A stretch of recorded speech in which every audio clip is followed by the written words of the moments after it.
Udah ketemu? Udah ketemu? Al-Imran ayat 102. Ini sering banget kita denger ini, ya. Sering banget kita dengar ayatnya, cuman belum tahu oh ternyata surat Al-Imran ayat 102.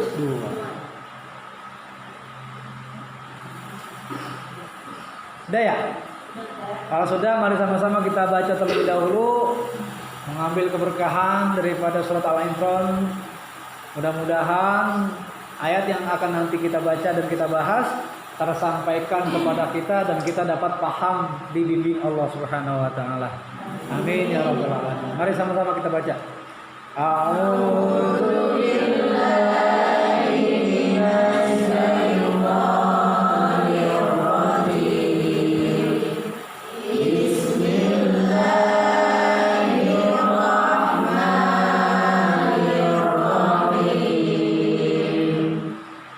Ya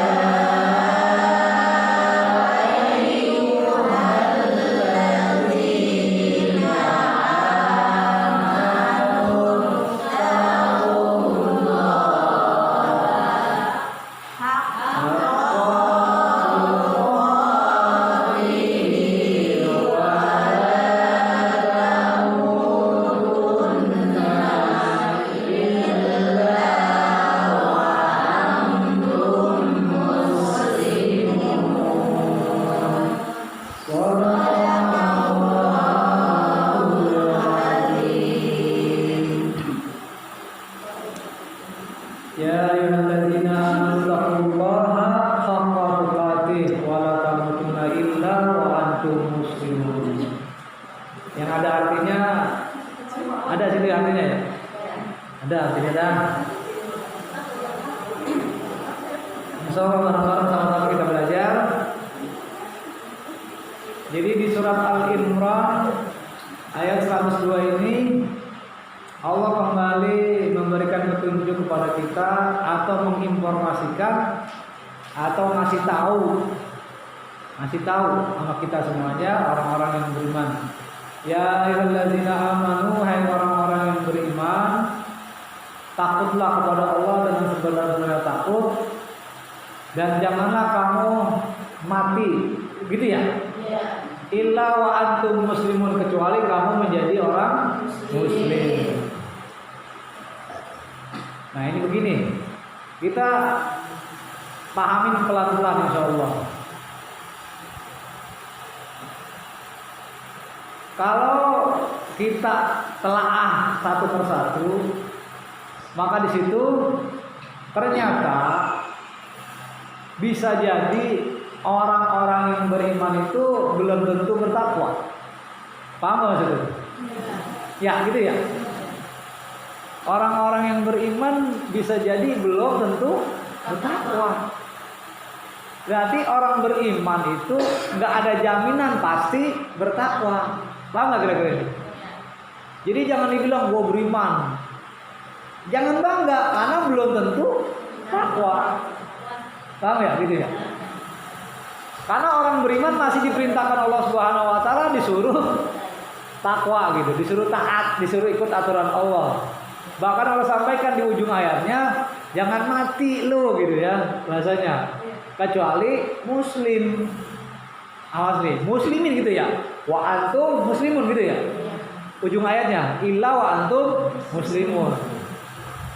Nah, jadi kalau saya urut, nah ini insya Allah sama-sama kita simak. Kalau saya urut, yang pertama Islam, yang kedua iman, yang ketiga takwa. Jadi kalau kayak level paling bawah itu orang Islam, gitu ya. Level nomor 2 orang beriman, level paling tinggi orang yang takwa. Jelas ya? Jadi jangan bangga dulu kita jadi orang Islam gitu maksudnya. Karena ada orang Islam yang belum beriman. Bangga maksudnya. Banyak kan ya? Nah ini maksudnya banyak orang Islam yang belum beriman. Makanya Islam belum tentu beriman. Tapi orang beriman pasti Islam. Jelas ya? Nah banyak orang beriman belum tentu bertakwa. Makanya orang bertakwa itu pasti beriman, pasti Islam. Ya, jadi ada 3 tingkatan. Nah, di sini maksud saya masing-masing ibu-ibu jamaah ngukur diri dah. Paham gak nih? Wah ini adanya di Islam, adanya di Islam sama iman, apa 3-tiganya? Paham ya gitu ya? Paham nih maksud saya? Nah, apakah cuma satu doang, Islam doang gitu ya? Nah, apakah Islam sama iman? Minimal 2 aja udah beruntung gak gitu ya? Sama saya pun mengakui minimal 2 aja udah beruntung. Karena untuk menuju level takwa, aduh, susahnya minta ampun. Minimal 2 ada udah, Islam dan beriman. Gitu. Karena sesuai yang pernah saya omongin, man qala la ilaha illallah, barang siapa berkata la ilaha illallah dakhalal jannah. Barang siapa yang beriman tidak ada Tuhan selain Allah pasti masuk surga. Berarti dengan iman pasti masuk surga. Iya makanya ini biar paham. Nabi emang bener kata Allah, inna dina indallahil Islam. Agama yang diridhai Allah agama Islam. Kamu jangan nyari agama lain kata Allah. Beragama Islam lah. Cuman kalau udah beragama Islam, kalau nggak ada beriman, sayang juga jadinya. Beragama doang Islam, tapi beriman kagak. Yang dimaksud nggak beriman begini loh nih. Disuruh sholat, orang sholat. Disuruh puasa, orang puasa. Disuruh ngaji, kagak ngaji. Disuruh taat sama orang tua, melawan melulu. Pokoknya intinya orang yang nggak beriman itu adalah orang yang nggak ikut aturan Allah, begitu. Itu orang nggak beriman gitu. Paham kira-kira? Jangan aja. Jadi biar paham nih, intinya orang yang nggak beriman adalah orang yang nggak ikut aturan Allah. Gitu. Artinya Islam ikut aturan Allah, dia sudah beriman. Tapi belum tentu dia taat. Nah, taat itu maksudnya bener-bener murni apa yang Allah perintahkan dikerjakan, apa yang Allah larang dijauhin. Berat banget gitu. Bener nggak kira-kira? Saya kasih contoh ya. Saya kasih contoh nih. Sholat rajin, berarti kan perintah sholat itu namanya kita beriman kan ya? Yang tadi saya bilang disuruh sama Allah sholat, kita sholat, berarti kita beriman sama Allah. Malamnya bikin dosa. Paham maksudnya? Itu berarti beriman tapi belum sama gitu. Sama kira-kira ini. Gitu ya. Tapi kita disuruh sama Allah, illa tamutunna wa antum muslimun. Jangan kamu mati kecuali kamu dalam keadaan muslim. Ya gitu ya. Nah, saya jelasin. Muslim apaan? Dari awal lagi nih. Islam, iman, taat. Nah, taat itu dalam kurung muslim, muslimat. Ngerti nggak maksudnya? Islam, orang beriman, orang taat. Nah, orang taat ini kurung muslim, muslimat. Paham nggak? Jadi orang Islam, orang yang beriman dan orang taat disebutnya muslimin, muslimat. Paham nggak maksudnya? Orang beriman, mukminin, mukminat. Ini biar paham bu.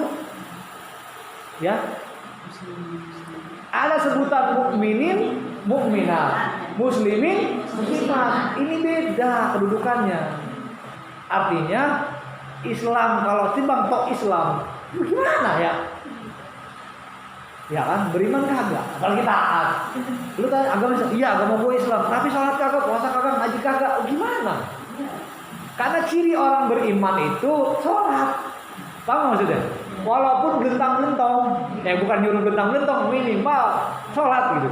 Walaupun maghrib doang, umpama nih maghrib doang, itu udah ciri berarti dia orang beriman gitu.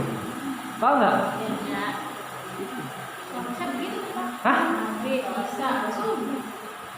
Itu mah urusan masing-masing kan saya bilang ya.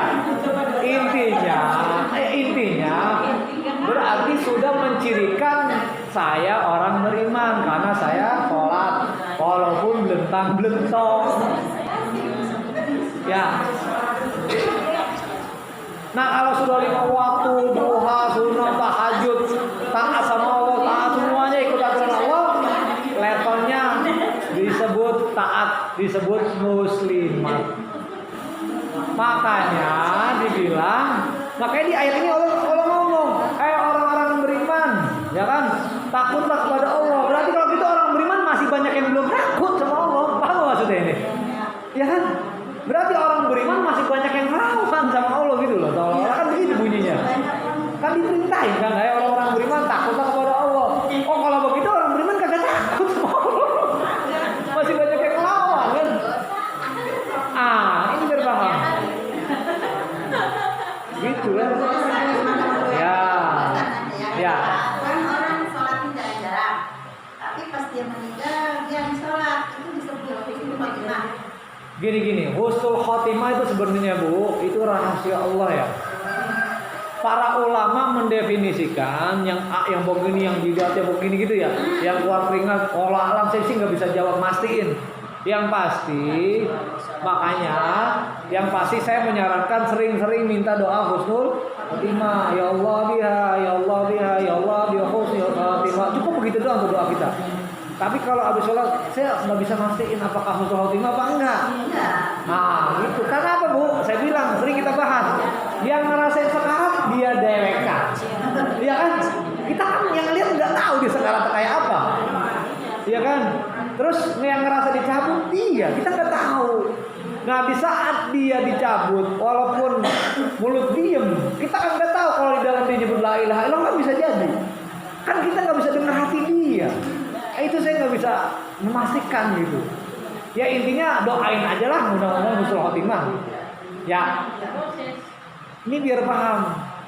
Gitu. Maksudnya kita juga jangan mentang-mentang ngaji terus sombong gitu.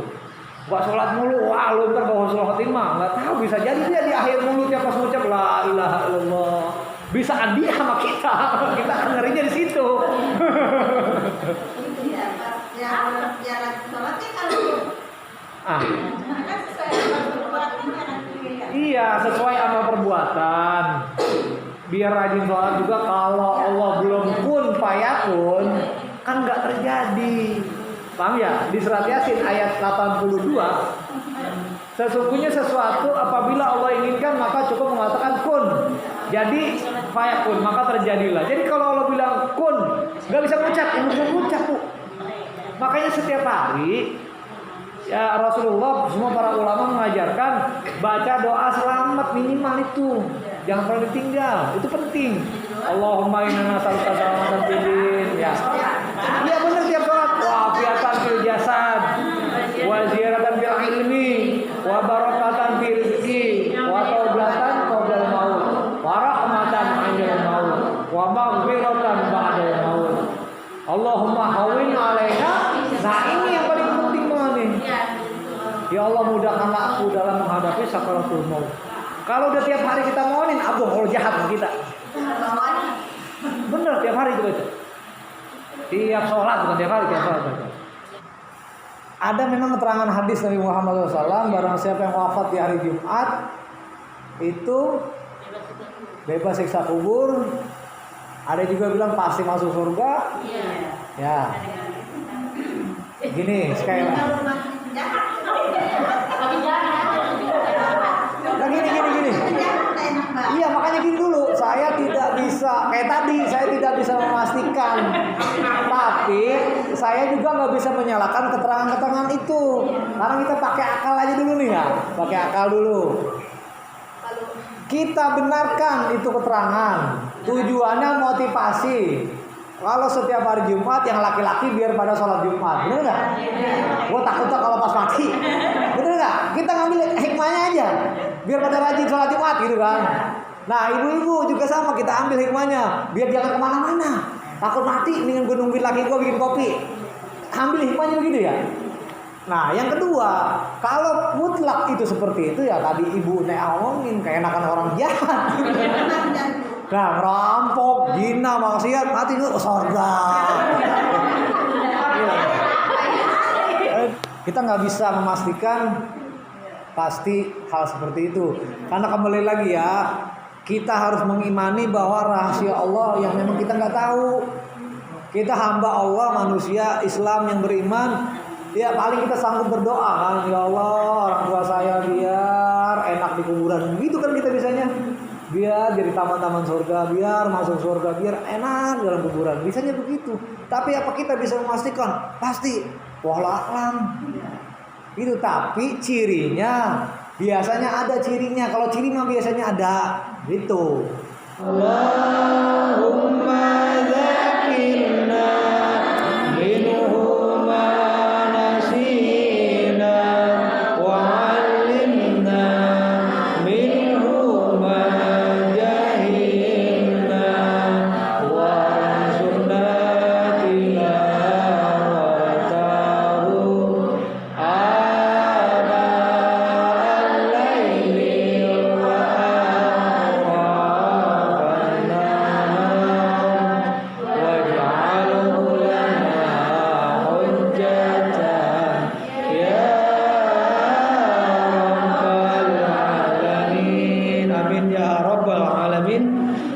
kurang dan lebih saya mohon maaf. Assalamualaikum warahmatullahi wabarakatuh.